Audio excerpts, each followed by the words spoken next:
some people in a state could be empathetic, and it's quite possible that we have empathetic leaders, but is it possible for a state to be empathetic? And the example that I raise here, is it possible then for us to ban the death penalty because we have a certain kind of empathy?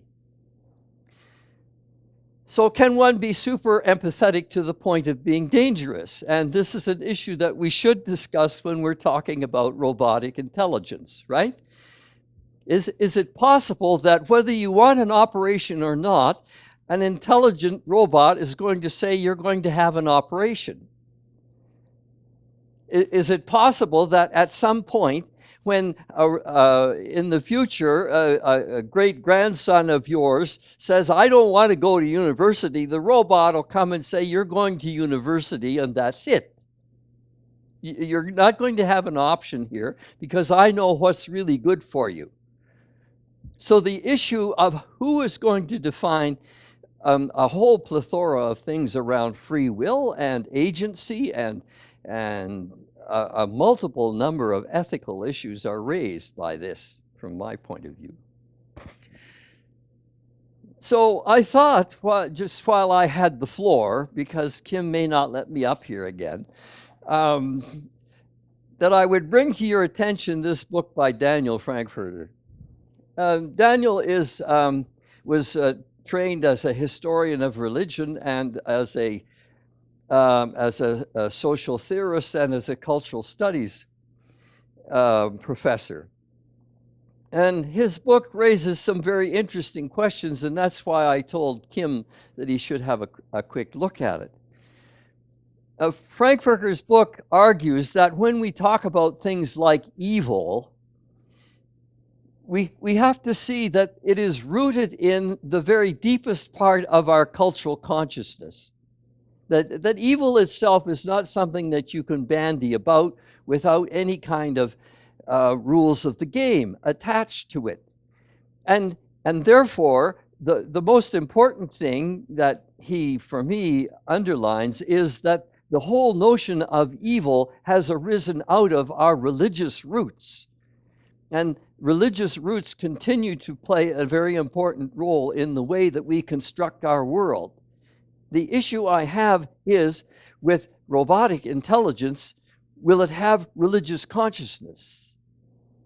And this will raise, for me, some very important issues, and for Frankfurter, it raises some important issues about evil. How is evil made concrete? Billy Fluter made evil concrete for me, right? I could read all this stuff in the Bible that my father said this is evil, but that had no register on me at all until I got beaten up, several nights in a row. And then I said, well, this guy is evil, The second thing that Frankfurter says is that there is no notion of cruelty that's universal, and Kim alluded to this in his first remarks. So how are you going to define what evil is then, if there is no universal category of evil that is registered in human culture? So that raises, for me, a really red flag about Simon's use of the word science of evil, because that implies something that I don't even think is there. At least when I use the word science, I imply, or I suggest, that it's universal. In effect, then, one of the critiques I have of his book is precisely that evil and cruelty and lack of empathy and zero negative and all of these things are not transferable one to the other. What he has done in his book really is to hyphen off things that are gathered around the empathetic word and created a kind of template of what he thinks the science of that might be. But it is not rooted in what I would call the way in which humans have experienced evil. And here are some of the things that I think you should think about. Why do we think that evil is larger than us? That is, why is evil bigger than each of us? Why is it considered or often spoke about as a realm or an environment or an evil empire? I mean, why is it that that term can jibe with the way people are seeing things? Well, it has to do then with our human conception that evil is associated with a realm that is in another dimension of existence. It's beyond this realm in some way, shape, or form, and yet it is not limited in time or space. It's a very interesting phenomenon. So what Frankfurter said is, he says, look at the way that we have experienced evil, and you can see that, witches, we no longer think that witches are demonic. We no longer think that, chaos is necessarily chaos.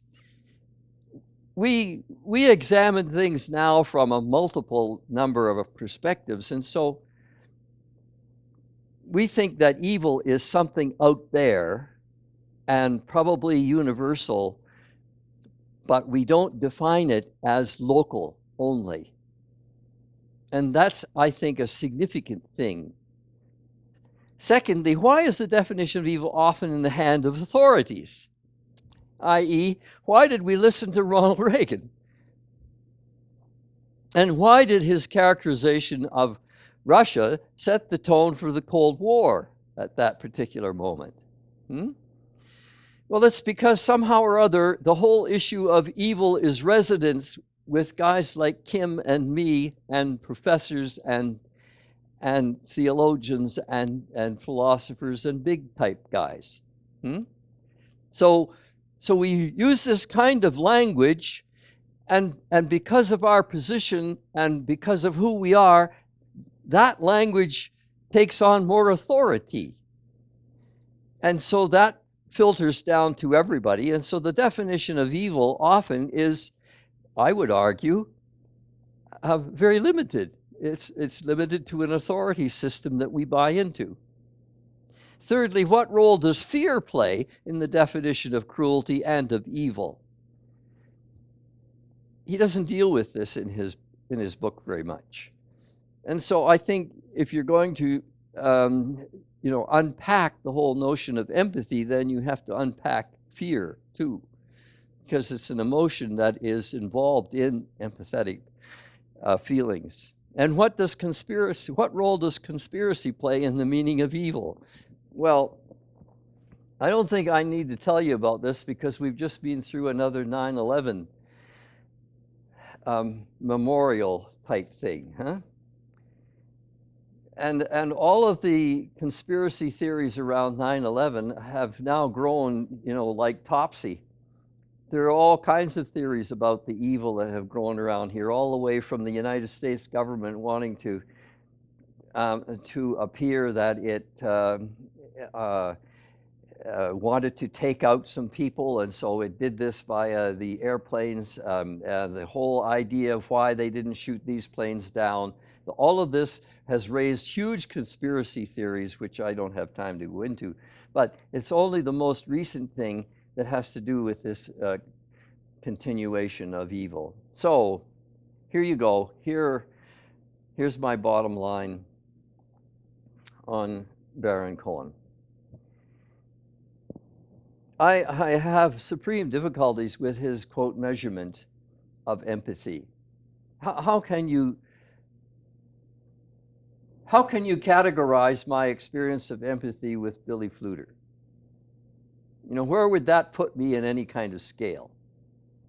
I don't know where you would put it.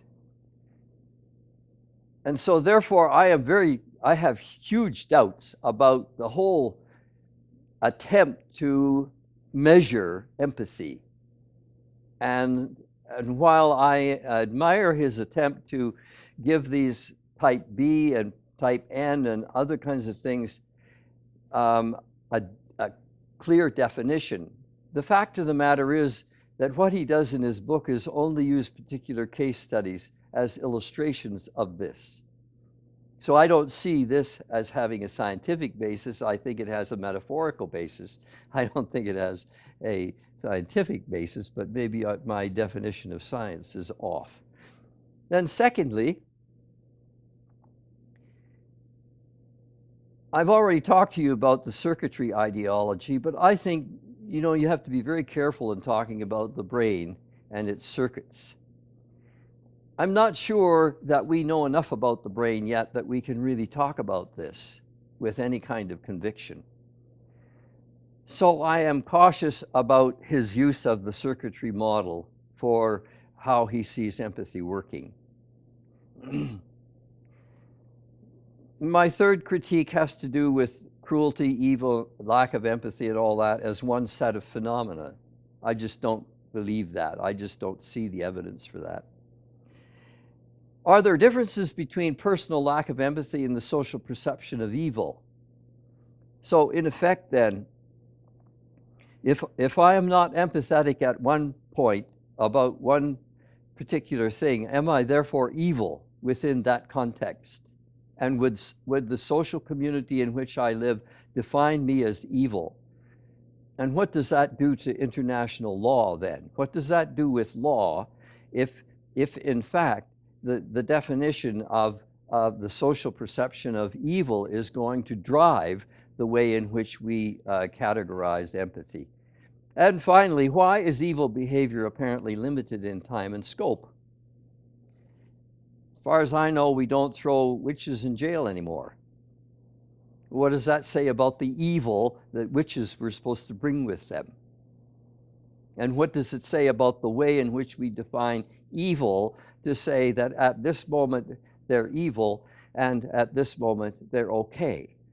So in effect then, I raise huge issues about whether you can find empathy as a kind of dominant way of orienting yourself in the world that can be scientifically registered with any kind of clarity.